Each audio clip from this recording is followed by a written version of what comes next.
Do you have a favorite gospel? The Gospel of Matthew is my favorite. Maybe it's because my name is Matthew, and maybe it's because so many times I've decided I'm going to read the New Testament from start to finish and didn't get too far past Matthew. So it's the gospel I'm most familiar with. But I think the reason is because the images in the Gospel of Matthew, the parables, and the practicality of Matthew's gospel, they just seem to resonate with me. In the 9th chapter, we come across the story of the call of Matthew. It simply says, as Jesus was walking along, he saw a man called Matthew sitting at the tax booth. And he said to him, "Follow me." And he got up and followed him. Matthew woke up and went to work as a tax collector that day, just like he did on any other day. He didn't know his whole life was about to change. That's how God works. Our God is a God of surprises.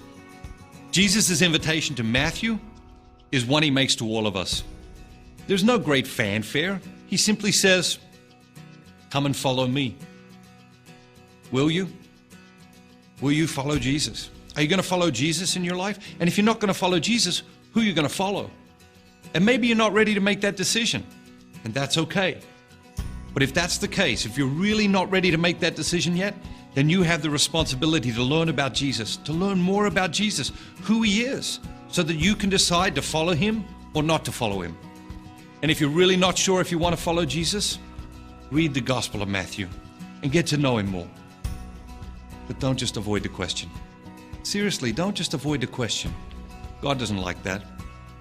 We read in the book of Revelation, you are neither hot nor cold. So because you are lukewarm and neither hot nor cold, I'm about to spew you out of my mouth.